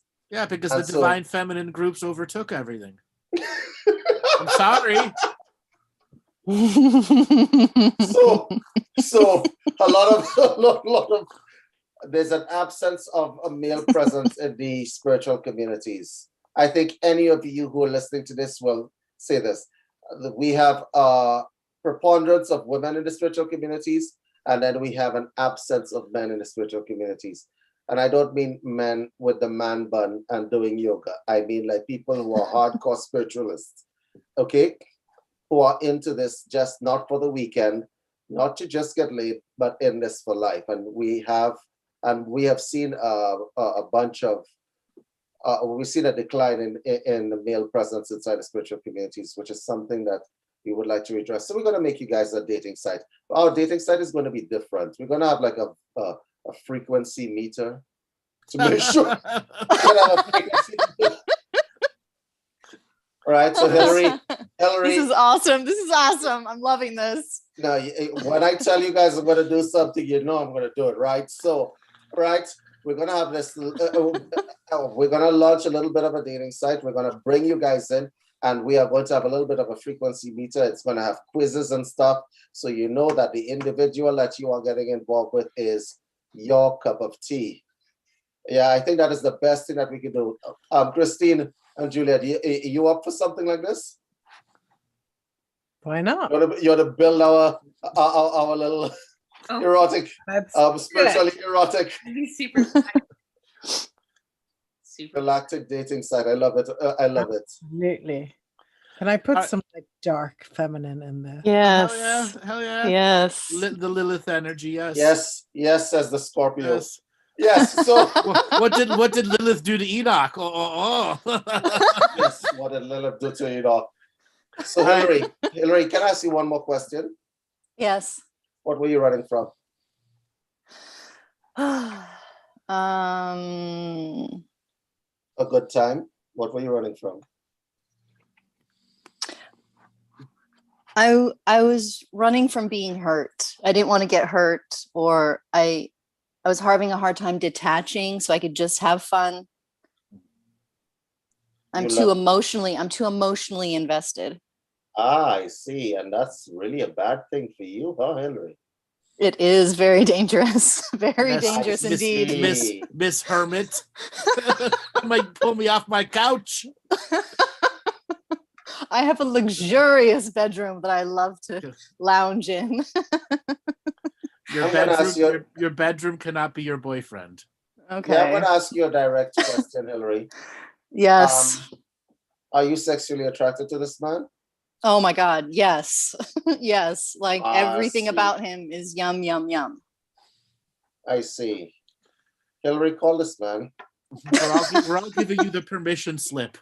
Thank you. This is the long weekend. Okay? You happen to have called in if we have our holiday weekend coming up. Okay? Go and Sexplore. Okay. I guarantee if you give him the right conversation piece, he'll drop what he's going to be needing to do. I don't need to visit anyone on this time off. Screw the hot dogs and steaks. Okay? Okay. And giving yourself permission that it can be just what it is. Like if it's not, a long lasting whatever, that's okay. I mean, you have two consenting adults. Explore your body. You only have one of them. Right. He is in another state right now, so there would have to be like, I guess, sexy talk. No, it's travel. That's what there has to be. I did travel there, and we did hook up basically, and it was awesome. Okay, we'll hook up again. Okay. No. This is not good. No. This is not going to go down like this. Hillary, if you call into the show in the future, we are going to ask you. Yes, we're going to ask you. We're going to follow up on this one. Yes, okay. Thank you, Tanya. Erotic traveler, no passport needed. All right, darling. Thanks a lot for calling. We got to take another call. Yes, I appreciate you so much, all of you. Thank you. You're welcome. All right, Robert, let's spin up the wheel of colors and see who wants to be sexplorative. Okay, Anke, you're next. Anke, are you there? Yep. Hey, Hi. I'm here. How are you doing today? Where are you calling from? I'm in San Francisco, and I see that you're there too, but not really. Yes, I am virtually there. It's been a little while since we talked. How are things going? It's been a lot. It's been good. Like I'm coming through. I'm coming through the tunnel, but it's been a lot since I talked to you. It started me on a lot of things. So what have you learned from today's show, and what did you want to talk to our guests about? I think so. I talked to you and David about the relationship that I was in the last time that I was on the show. Mm-hmm. And, kind of my sexuality and how that was like interplaying with my business and my lack of ability to activate in my business. And I finally did, I'm a little nervous now. I finally did end the relationship. That was a little over a month ago.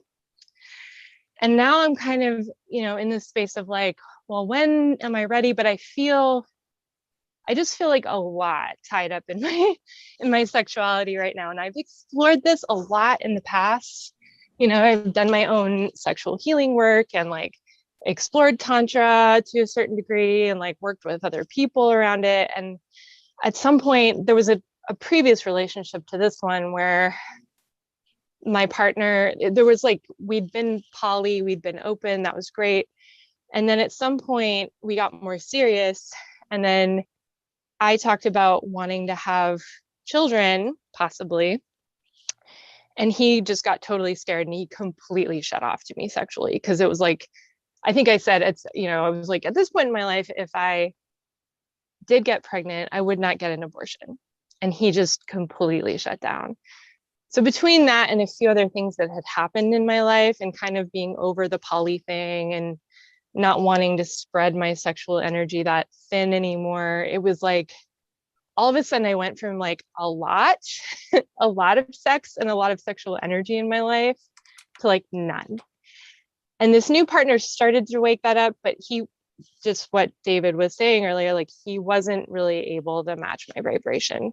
Like what I'd said to them before was he was kind of too much of a muggle, and he's a growing muggle for sure.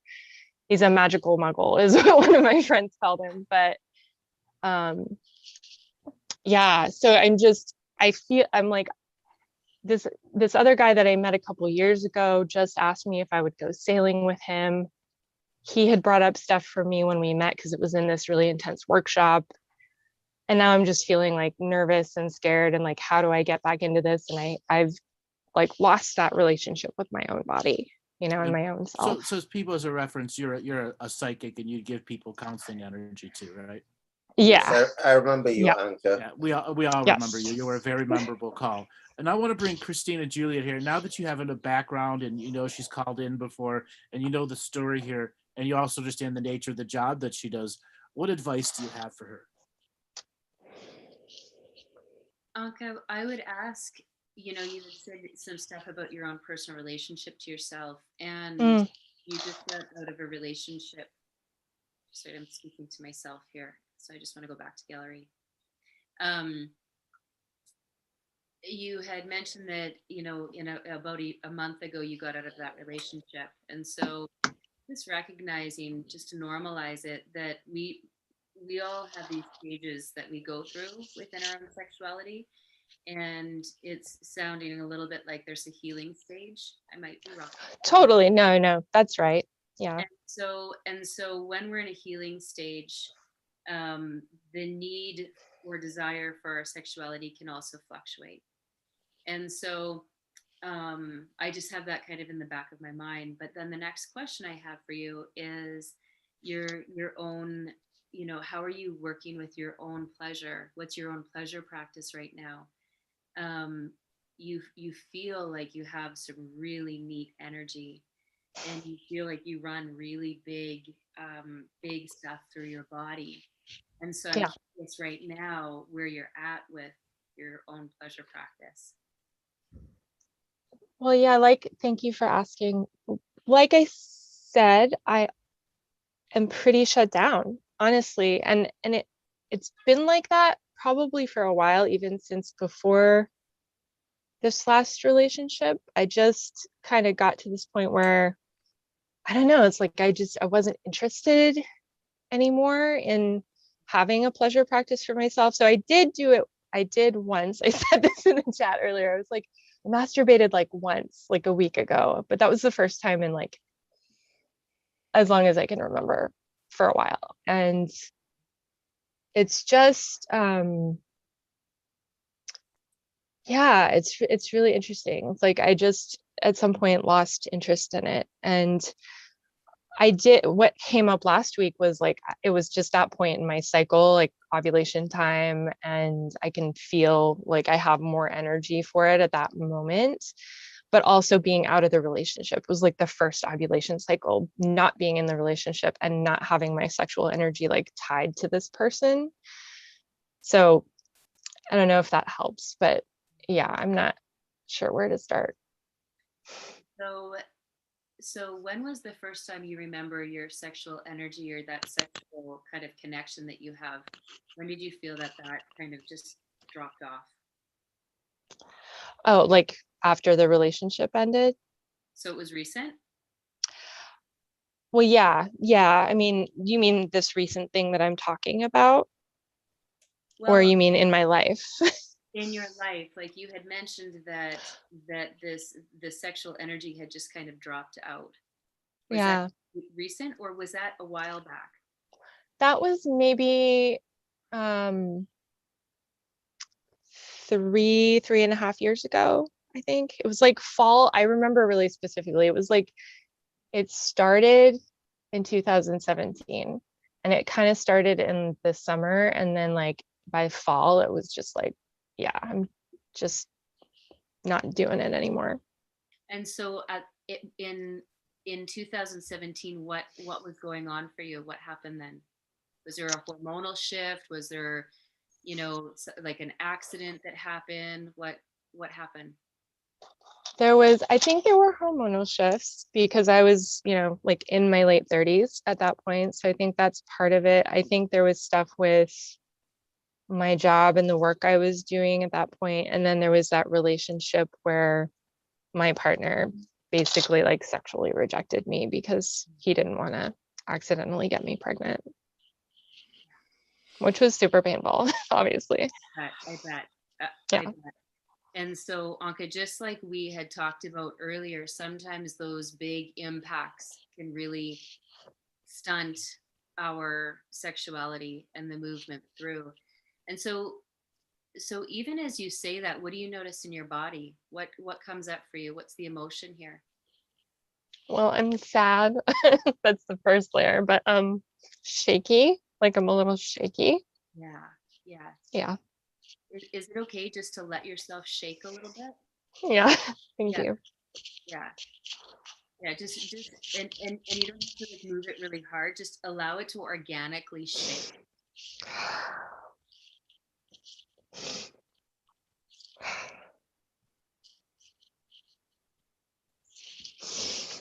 And just take a breath.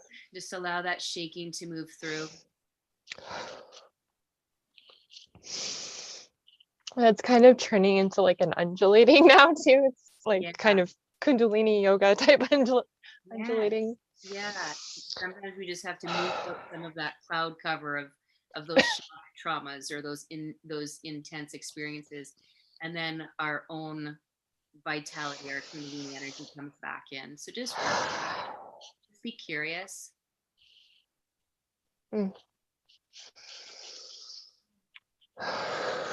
If anything gets to be too much, just slow it down, but it feels pretty regulated.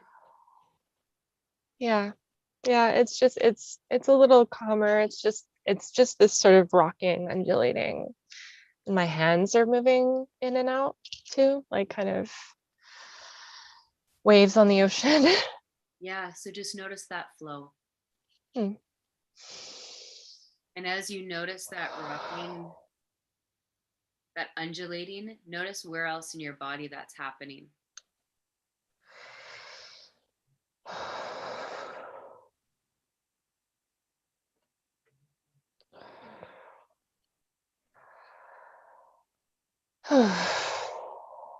Beautiful.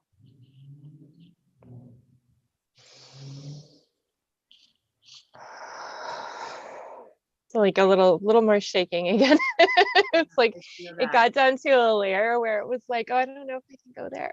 I feel that. And so just allow that to happen. It's just the second layer. You're just another layer deeper.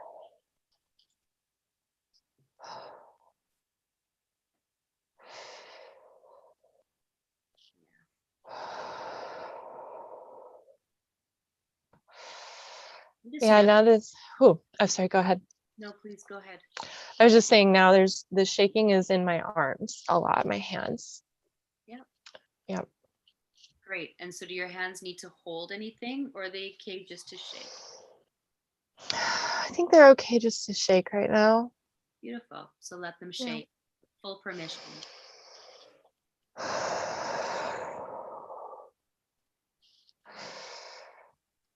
And now they are like reaching out to the sides with my palms up. It's like reaching out, like open. It's really interesting. Yeah. Okay. So I'm going to ask you just to take a breath. And then I want you to notice what your hands are wanting to hold or what they're reaching for.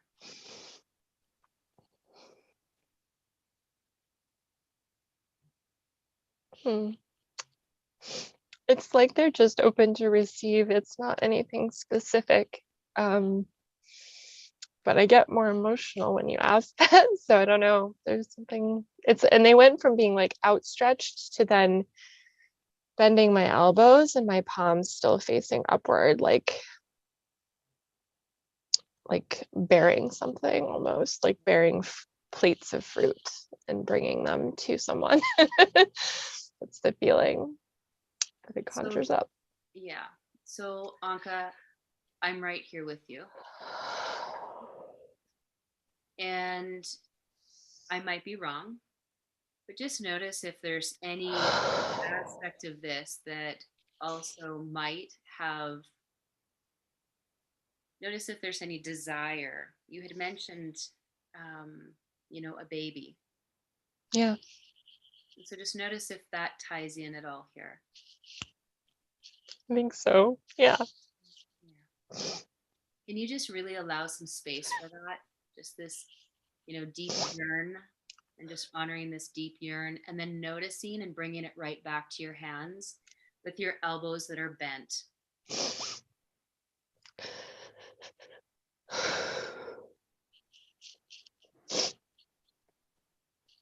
You're doing great. Thank you. You're doing great. Yeah, it's my hands kind of want to go into like a fist, like a little, like, but they're going in and out. It's like they're unfurling and then coming into a fist and going out again, and I'm still rocking just forward and back on my pelvis. Beautiful. So allow the rocking and allow the flow of your hands. Now they came into like a prayer position up above my head. I don't know. This is just what's happening. So I'm just reporting what's happening. Beautiful. So just allowing the natural wisdom of your body's medicine, to just continue to move. And so just notice how nothing is getting stuck. It's just, you're in this beautiful organic unweaving, unfolding. All you need to do is bear witness to it. You're doing beautiful.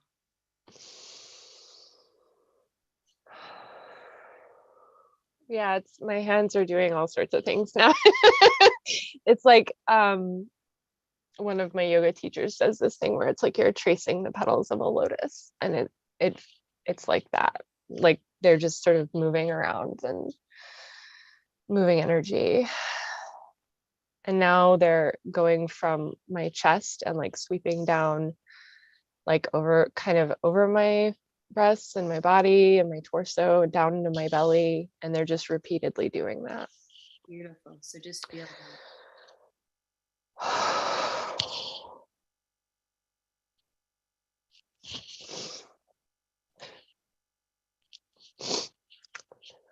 And now I have a hand on my heart and a hand on my womb space. And so notice what your heart and your womb space, what message do they have for you? What do they want you to know? We're here with you. Yeah, we're here with you. So really feel that. Feel that connection.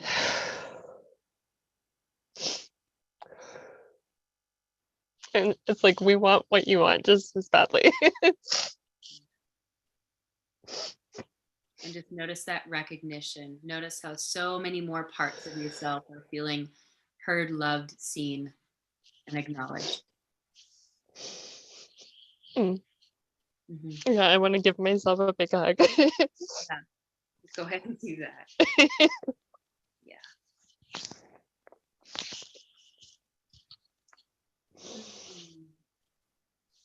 Yeah, it's like hug. Just allowing yourself to really feel into it. Breathe into it.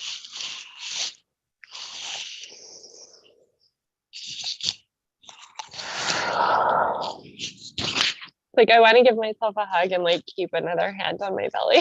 It's like one's up high and one's down low, kind of a thing. Beautiful. So imagine that with the power of the mind, you can do anything.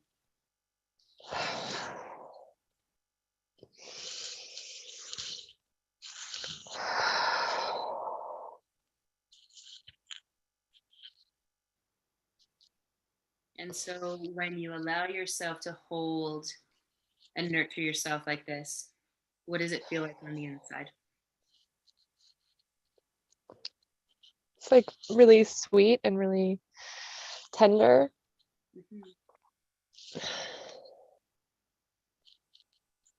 And there's still a little bit of that like internal shakiness, like scary, like can I do this? Do I have permission? Yeah, and you're already doing it. Yeah. Everything that you've been through, you've already done. You've already gone there. You just have some remnants of stuff that's kind of hanging on. Mm-hmm. Yeah, you're already doing it.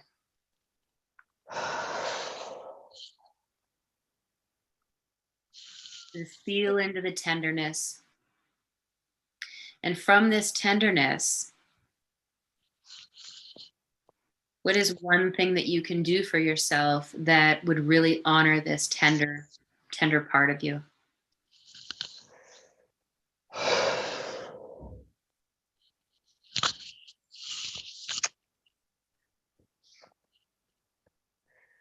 Feels like commit to doing this more. Like just actually let myself offer this to myself on a more regular basis in this more embodied way too. I think I do it in a mental way or an emotional way, but I don't really embody it all the time. Yeah, and so for someone who really works in this realm of like the work that you do,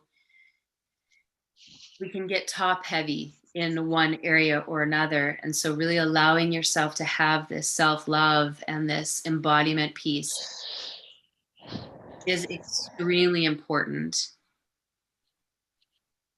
Yeah, I know. I mean, I've worked on my embodiment a lot, but I go through phases where I still forget. Like I have a dance degree and I'm a yoga teacher too, you know, so it's like, but like bringing it, all of it in, you know, at the same time, Right. remembering to do that. So in this moment, just really giving yourself permission. What permission do you need, Anka, to be able to give yourself the gift of this wisdom you already know of taking time for you?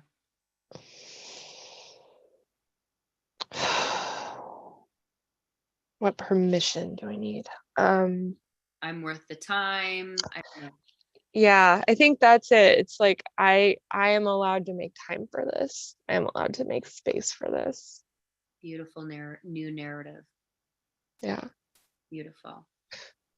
So what I would like to offer is really do set some time aside.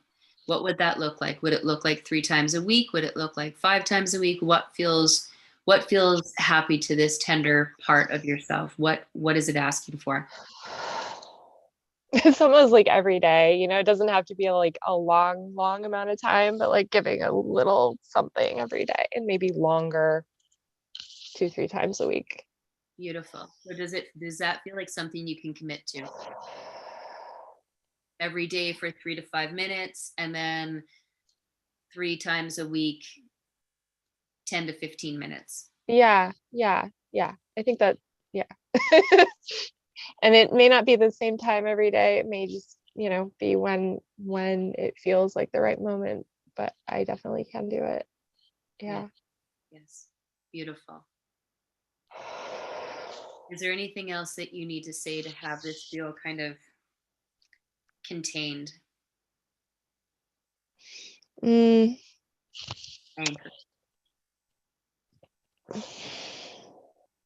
Well, there's just a little part of me, and maybe it's because I ate not very long ago, but that feels a little bit nauseated, and it's like there's something that I can't quite fully ingest about that or digest or stomach, you know, literally like around. I don't know. I'm not quite sure what it is. So Anka, tell me what you're not digesting.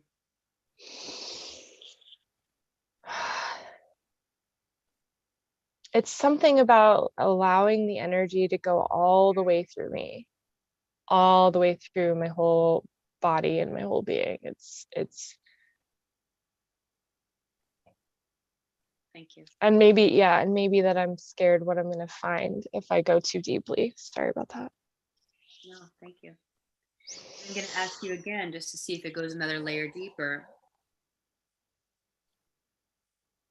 What are you scared to find? Tell me what you're scared to find. Mm.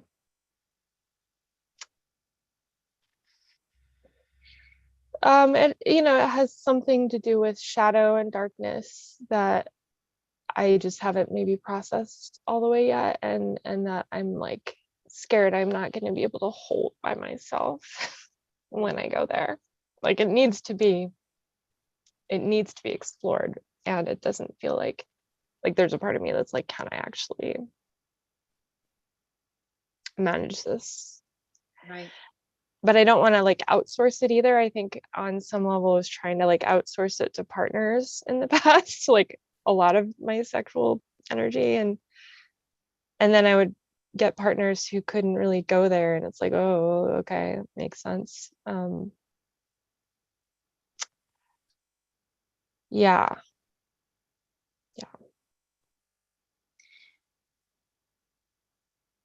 What do you notice in your body right now?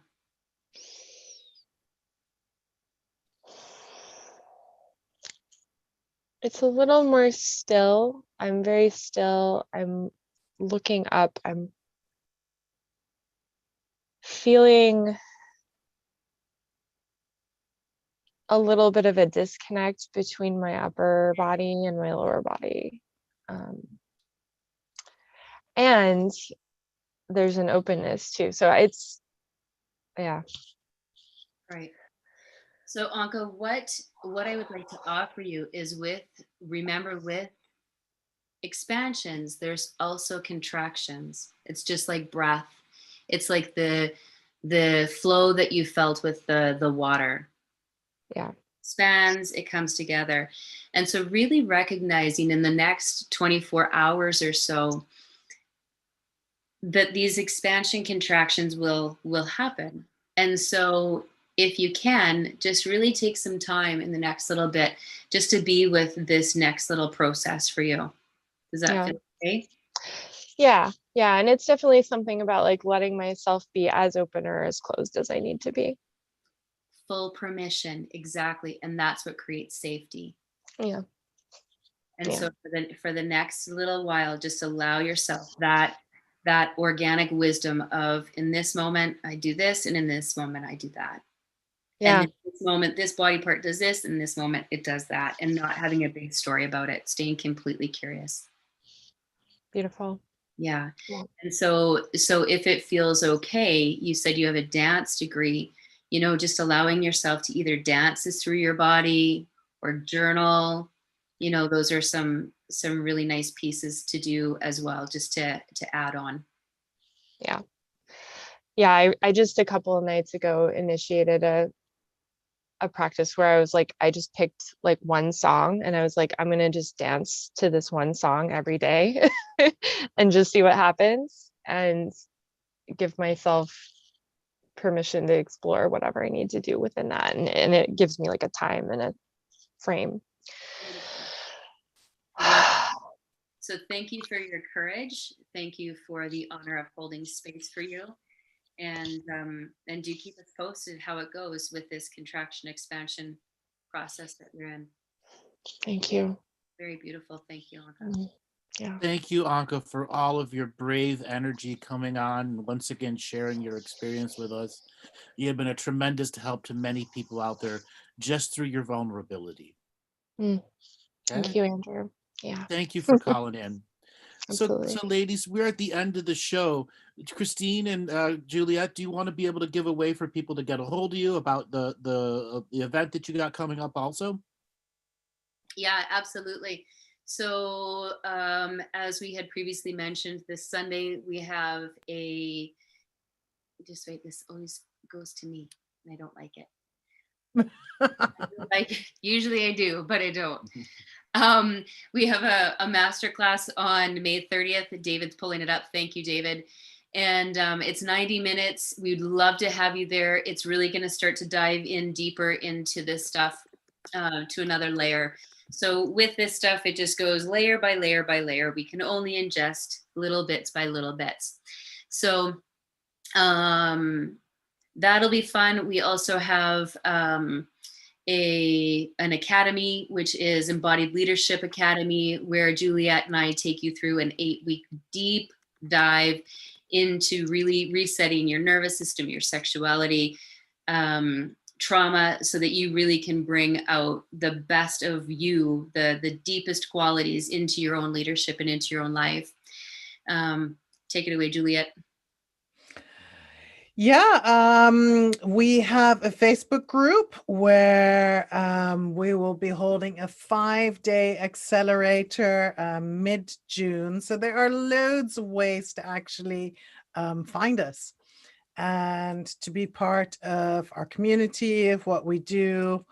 I know that David had put links up. I've just added the link here again to actually go to our masterclass on Sunday. So we are hoping that you all will click on it and, you know, join us. We are starting our 8-week erotica course at the end of June. So all of those that are like, yes, we want to do more.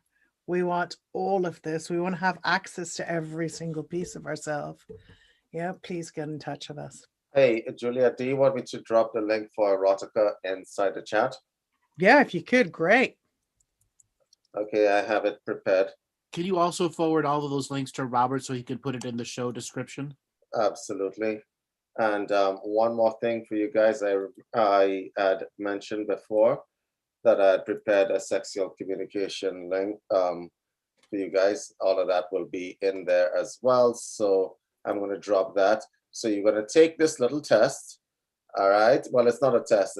It's a very long thing to go through exactly what you like and you don't like in a sexual relationship. It's going to take you a little time to complete it, but after you complete it, you will see exactly a mapping of what you like and what you don't like. Then you'll have your partner, if you do have a partner, because a lot of us are undersexed here, right? Right.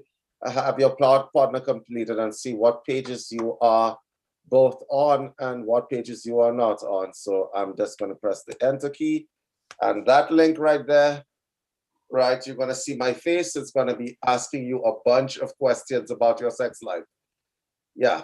So we're not going to do anything with the information.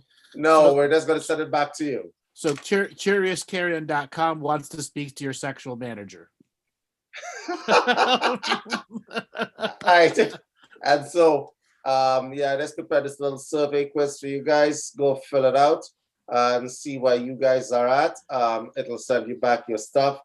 And we have the Erotic Blueprint quiz as well. Earlier on, we posted it. If you guys are missing those links, it's going to be in the show description.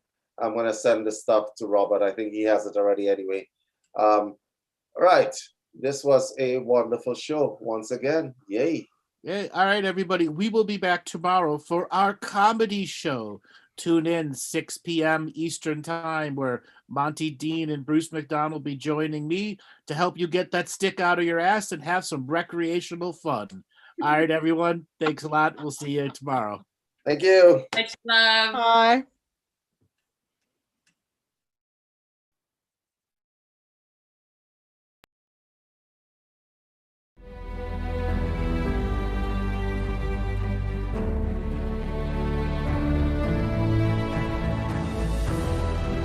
Each different bubble of reality is true.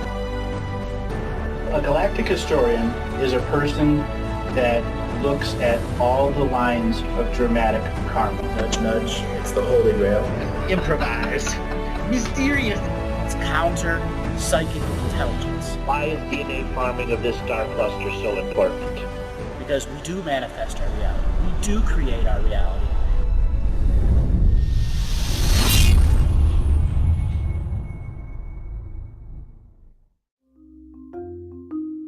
Hello, let's create, let's co-create, and let's change this world with love. No matter if you're from Alpha Centauri or Earth, we all began with the same birthing process. We live in a limited point of view. Living the mystical life daily is about striving for the unlimited point of view. Each day, each human being gets an infinite amount of choices. Living the mystical life daily is about facing obstacles and challenges. The level of awareness that you are working at means you have a responsibility to be equal with it. How does one truly let go of expectation?